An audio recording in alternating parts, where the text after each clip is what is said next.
नमस्कार. मी सुनीता वाजे तिथमे तुमच्या सगळ्यांचं स्वागत करते आपल्या लाडके चॅनल आपला वारसामध्ये.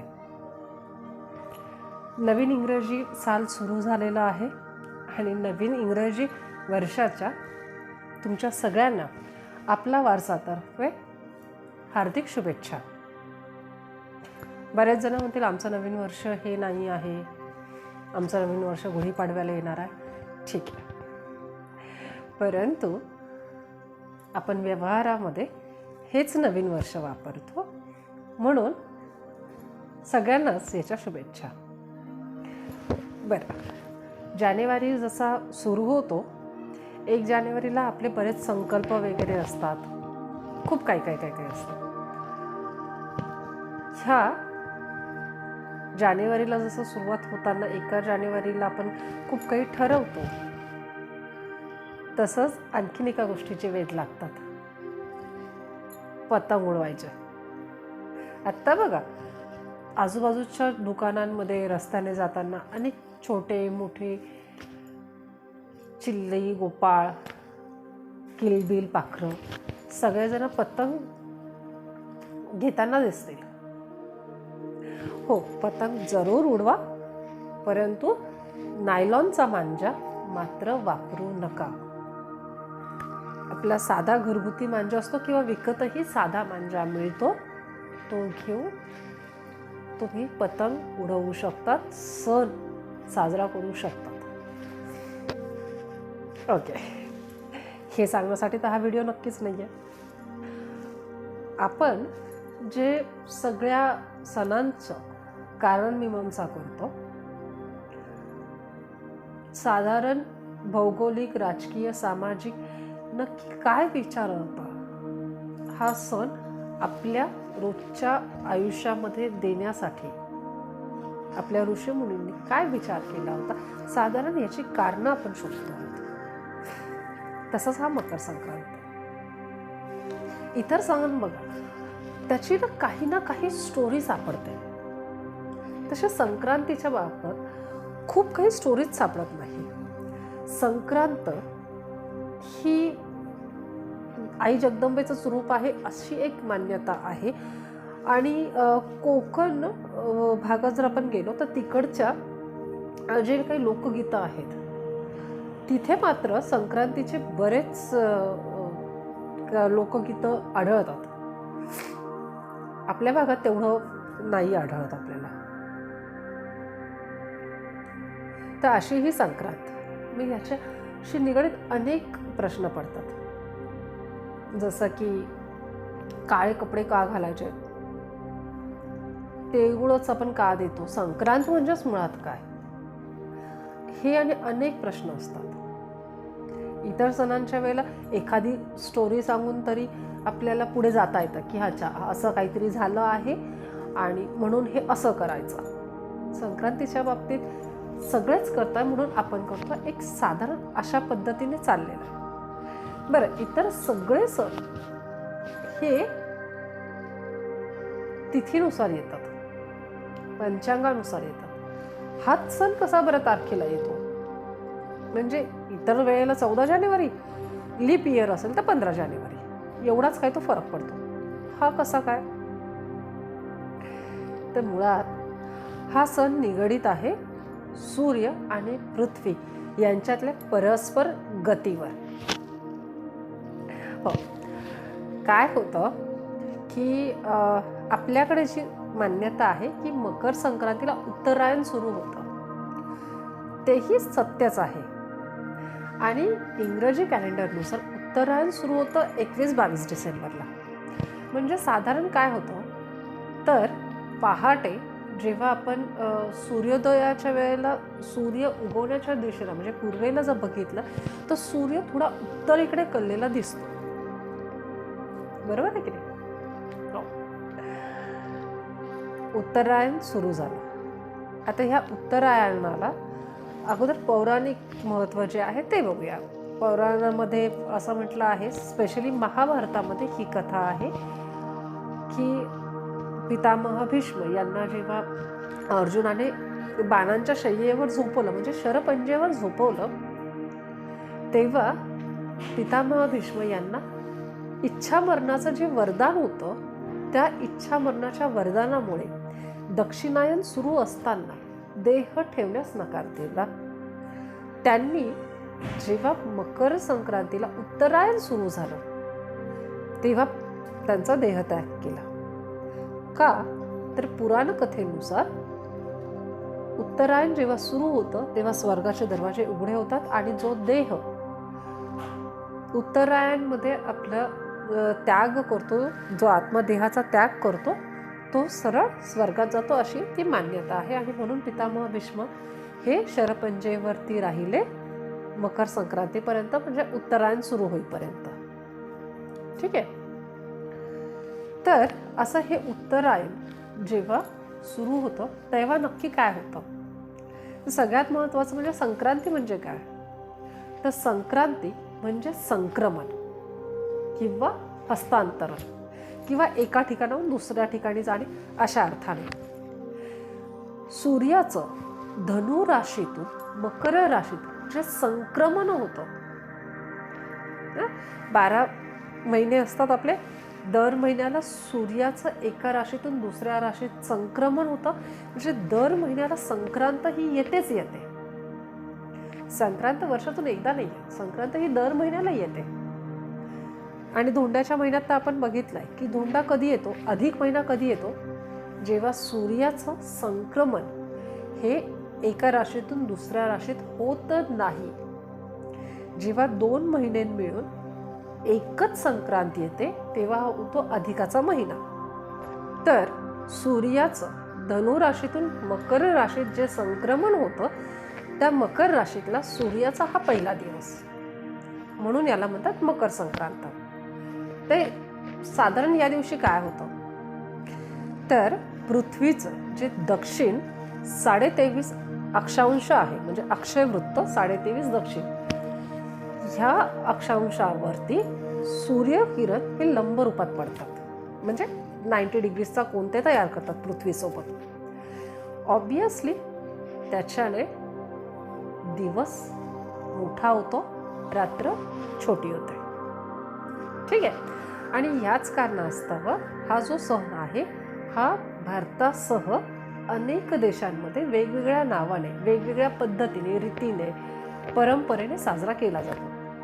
तो बहुदिवसीय उत्सव म्हणूनच साजरा होतो, म्हणजे एकापेक्षा जास्त दिवस चालणारा उत्सव. ओके. आपल्याकडे 3 दिवस चालतो, त्याच्यातलं भोगी, संक्रांत, किंक्रांत किंवा कर असे 3 दिवस.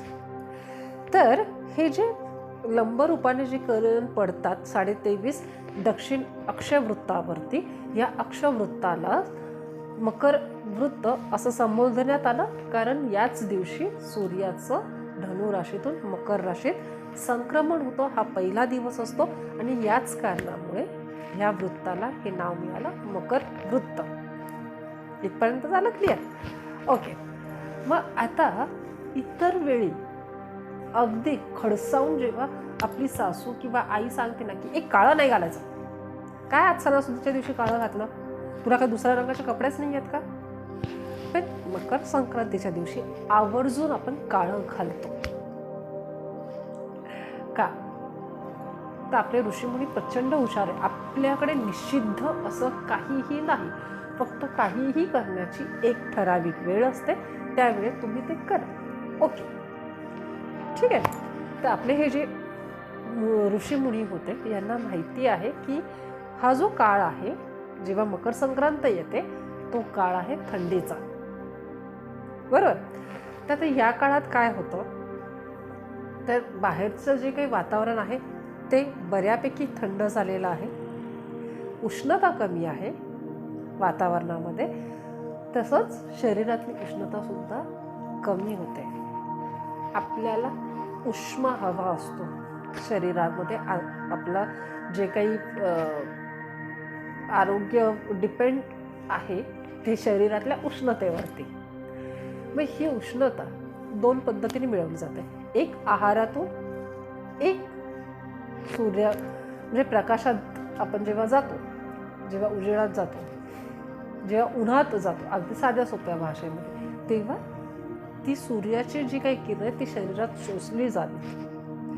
ह्याच कारणामुळे संक्रांतीच्या वेळेला ही काळे कपडे परिधान केले जातात, कारण काळा रंग हा उष्मा शोषून घेतो. म्हणून संक्रांतीला काळे कपडे घालतात. ओके, मग ही जी संक्रांत आहे याला आपण काळे कपडे घालतोच.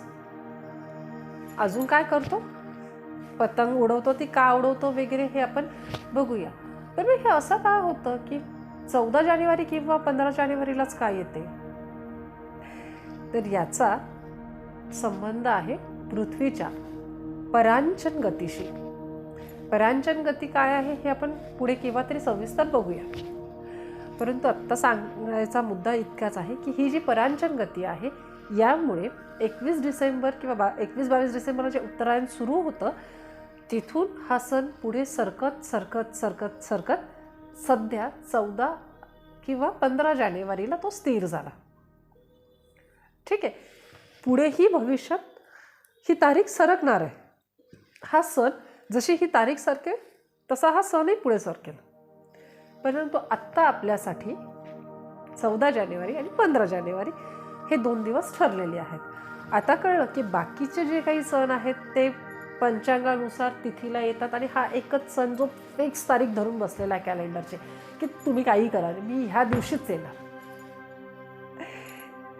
तर हा सण मुळात पृथ्वी आणि सूर्याच्या परस्पर गतीशी निगडीत असल्यामुळे त्याने त्याची एक तारीख फिक्स करून ठेवली आहे. ह्या काळामध्ये आत्ता पंचांगानुसार पौष महिना सुरू आहे. ओके, परंतु हा सण हा ही जी तारीख आहे ही जसे पृथ्वीची परांचन गती बदलेल तसा तो बदलणार. त्याला काही ऑप्शन नाही. याच्या अगोदरही तो बदलला. म्हणजे तुम्ही साधारण गुगल करू शकतात. ज्यांना खूप बघायचं आहे की अगोदरच्या काय तारखा होतात आणि ते कधी बदलल्यात, कधीपासून 14 जानेवारी 15 जानेवारी सुरू झाली आणि पुढे कधी नवीन तारीख येणार आहे, हे सगळं गुगल करू शकतात. त्याच्यात आपण फार वेळ न घालवला जास्त बरा. तर पुढे जाऊया. मग आता ह्या दिवशी काय करतात? किमान महाराष्ट्रामध्ये आपण 3 दिवस पाळतो. माझ्या प्रत्येक व्हिडिओमध्ये मी सांगते की आपला कुठलाही सण हा भौगोलिक, सामाजिक, आर्थिक, राजकीय, वैज्ञानिक अशा अनेक वेगवेगळ्या आस्पेक्ट्सवरती आधारित असतात. तसंच हाही सण आहे हा मुख्यत्वे विज्ञानावरती आधारित जरी असला सण तरी यामध्ये आपण जे काही खातो किंवा जे काही गोष्टी परंपरेनुसार करतो त्या सगळ्या आपल्या कृषी संस्थेशी निगडीत आहे. म्हणजे काय होतं की भोगीच्या दिवशी आपण जी भोगीची भाजी करतो त्याला काय करतो की बाजारात जेवढ्या काही शेंगा भाज्या, जेवढ्या काही फळभाज्या आलेल्या असते त्या सगळ्या आणतो.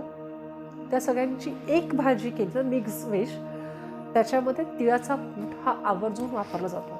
परत तीळ हे शरीरात उष्णता निर्माण करण्याचं काम करतात, म्हणून तिळाचा कूट ह्या दिवशी घातला जातो भाजीला. मग मुगाच्या डाळीची खिचडी, बाजरीची भाकर असा एक छान नैवेद्य भोगीचा असतो. ठीक आहे, प्रचंड हेल्दी आणि चवीला उत्कृष्ट. हा झाला भोगीचा दिवस. मग दुसरा दिवस येतो तो संक्रांतीचा. या दिवशी काय होतं की बऱ्याच घरांमध्ये पुरणपोळीचा नैवेद्य दाखवला जातो, तर काही घरांमध्ये तेलपापडी किंवा गुळपोळीचा नैवेद्य होतो. या दिवशी सुवासिनी ज्या असतात त्या सुघट किंवा सुगड पुसतात. आता हे सुघट म्हणजे सुगड काय, सुघट किंवा सुगड म्हणजे काय, तर आपण दिवाळीला जे बोळकी आणतो ना तीच, फक्त काही ठिकाणी ती लाल असतात, काहींच्या घरात ती काळी असतात. आता ती लाल आणि काळी का, तर प्रत्येक घराच्या आपल्या मान्यतेनुसार किंवा परंपरेनुसार किंवा शेजारणीने सांगितलं, मैत्रिणीने सांगितलं, आत्याने सांगितलं, मामीने सांगितलं ह्याच रंगाचं पाहिजे म्हणून. तर हे ज्याच्या त्याच्यावर ते डिपेंड असतं. तर ह्या सुघटात घालतात काय, तर ज्या भाज्या किंवा जी पिकं आत्ता नुकतीच शेतातून आली आहेत, म्हणजे गव्हाच्या ओंब्या, ऊस, हरभरा, बोरं, त्याच्यानंतर आपला गाजर, तीळ, हे सगळं त्या सुगटात घातलं जातं आणि एकमेकींना वंसा म्हणून वंसतात. म्हणजे काय करतात तर एकमेकींची ते सुगट आदान प्रदान करतात. ठीक आहे. आता हे सुगट कोण बनवतं किंवा ही छोटी बोळकी असतात ही कोण बनवतात? ही कुंभार बनवतात. त्या ज्या सगळ्या भाज्या आहेत त्या शेतातून येतात, शेतकऱ्याकडून येतात. हे विकतं कोण? व्यापारी, छोटे मोठे असतील जे पण काही विकत कोण घेतं? तुमच्या माझ्यासारखे. त्यामुळे एक अर्थचक्र फिरतं आणि हे आज नाही केलंय, हे खूप वर्षांपूर्वी केव्हा तरी करून ठेवलंय. बरोबर. आपल्या कुठल्याही सणाचं ही सगळ्यात महत्वाची बाजू आहे की कुठलाही सण असू दे आपला, त्याला एक वैज्ञानिक कारण असतं, एक भौगोलिक कारण असतं, एक तात्कालीन सामाजिक कारण असतं, एक राजकीय कारण असतं, एक अर्थकारण असतं, काहीतरी त्याच्याशी निगडीत असतं. ते फक्त एक कारण आहे आणि म्हणून हा सण साजरा केला जातो असं कधीच नाही होत. किती हुशार होते आपले ऋषी. आणि आपण आपल्या प्रत्येक व्हिडिओमध्ये त्या महान ऋषींना ज्यांना आपण पाहिलं नाही आहे, ज्यांची बऱ्याचदा तर नावही आपल्याला माहिती नसेल, त्या सगळ्यांना मनापासून फक्त आणि फक्त प्रणामच करू शकतो. खरंच त्यांच्या इतकी हुशारी, त्यांच्या इतकी बुद्धिमत्ता आपल्याकडे ह्या आपल्या जनरेशनमध्ये कधी येणार आहे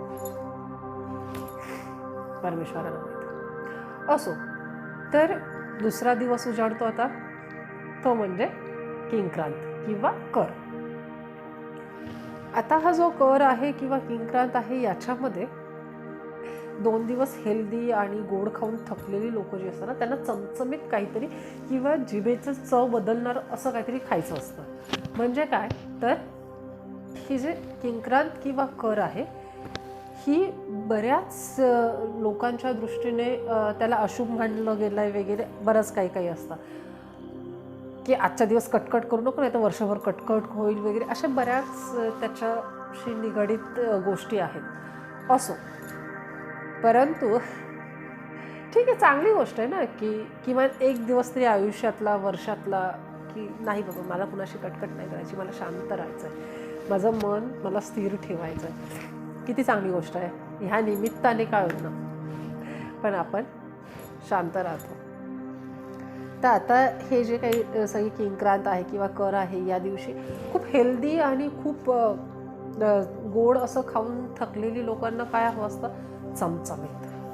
म्हणजे मुख्यत्वे शाकाहारी लोक आहेत, त्यांच्याकडे आपले डाळीचं पीठ असतं ना, त्याचे धिरडे होतात. बऱ्याच लोकांना ही धिरडे काय असतात हे माहिती असेल, परंतु ज्यांना माहिती नसेल त्यांच्यासाठी साधारण डाळीच्या पिठाचे केलेले डोसे, हे इतकं सुटसुटीत किंवा शॉर्टमध्ये समजून घेतलं तरी खूप आहे. फार जास्त डिटेल माहिती करून घ्यायची असेल तर यूट्यूब करा, चालेल. पण हे खूप छान लागतात, खूप टेस्टी लागतात. आमच्याकडे आमची आई करीच्या दिवशी हे सकाळी सकाळी डाळीच्या पिठाचे छान तिखट असे धिरडे बनवायचे आणि गव्हाच्या पिठाचे गुलगुले म्हणजे काय तर गव्हाच्या पिठाचे भजे, गोड भजे, जे दोन्ही मला प्रचंड आवडायचं आणि अजूनही आवडतं. फक्त आता विषय एवढाच आहे की आई नाही राहिली आहे, त्यामुळे स्वतःच्या हाताने स्वतःचं करावं लागतं, बस. असं साधारण ही कर आपल्याकडे साजरी केली जाते. मग इथून पुढे 15 दिवस ज्या काही महिला आहेत त्या एकमेकींना घरी हळदी कुंकवाला बोलवतात, एकमेकींना काही वस्तूंची भेट दिली जाते आणि शुभेच्छा दिल्या जातात. ती या निमित्ताने काय होतं बघा की परत ज्या वस्तू आपण विकत घेतो त्या कोणीतरी दुसरं बनवतं, त्या विकतं दुसरं घेतो, तिसरं, ते झालं. परंतु ह्या हळदी कुंकवाच्या निमित्ताने ज्या महिला आजही सहसा घराच्या बाहेर पडत नाही, पूर्वीच्या काळीची तर गोष्टच सोडून द्या, पण आजही बऱ्याच नोकरी असेल, कामानिमित्त असेल किंवा घरातल्या इतर जबाबदाऱ्यांमुळे असेल किंवा काही घरांमध्ये असतात काही माणसं की आम्हाला नाही आवडत आमची सून कुठे गेली वगैरे, अशा पद्धतीचे. सो काहीही असेल तरीही बाहेर पडता येतं, महिलांच्या स्त्रियांच्या मेळाव्यात जाता येतं, आपली सुखदुःख हलकी करता येतात. काहींचं ऐकलं जातं, काही जण ऐकवतात, छान खेळ खेळतात, मनावरचं खूप सगळं साचलेलं ओझं हलकं करतात आणि प्रसन्न चित्ताने परत आपल्या घरी आपल्या संसारात जातात. तसा हा साधारण हळदी कुंकवाचा कार्यक्रम होतो. आणि ह्या हळदी कुंकवामध्ये ह्या संक्रांतीला मुख्य करून जे दिलं जातं ते म्हणजे तिळगुळ. तिळगुळ म्हणजे काय? त्याच्या अगोदर तिळगुळ घ्या, गोड बोला. हे तिळगुळ म्हणजे हे जे तीळ आहेत ना, यांचा गुळाच्या पाकासोबत एक छान हलवा केला जातो, तो तयार होतो तिळगुळ. तर तीळ ह्या तेलबियाई आहेत, आपल्या सगळ्यांनाच माहिती आहेत, त्यामुळे त्याच्यात स्निग्धता असते. स्निग्धता म्हणजेच स्नेह आणि मैत्री ह्याच्याशीही याचा संबंध जोडला जातो. आता ही जी स्निग्धता आहे किंवा हा स्नेह आहे, ही मैत्री आहे, ह्या मैत्रीला गुळासारखा गोडवा येऊ दे. जो गुळ फक्त गोडच नाही आहे, तर आपल्या पाचन संस्थेला एक हेल्दी एजंट आहे, जो आपण अन्न ग्रहण करतो त्याचं पाचन करण्यात जो हेल्प करतो. बरीच लोक जेवण झालं की बघत गूळ खातात, मी पण खाते. जेवण झालं की संध्याकाळी गूळ खातात जेवणाच्या वरती. तर त्याचं कारण तेच असतं की आपलं स्टमक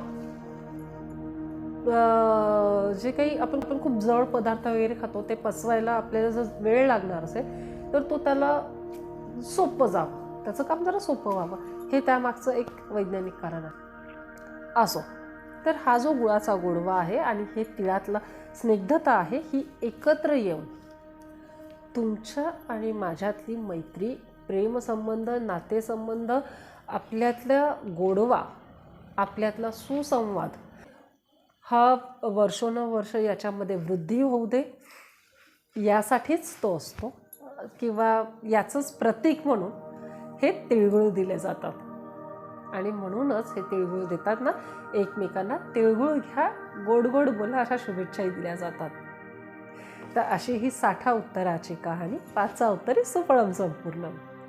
आजचा हा व्हिडिओ कसा वाटला हे जरूर कळवा. या व्हिडिओला लाईक करा, तुमच्या मित्रांसोबत, नातेवाईकांसोबत, फॅमिली ग्रुपमध्ये नक्की शेअर करा आणि सगळ्यात महत्त्वाचं सबस्क्राईब करा. धन्यवाद.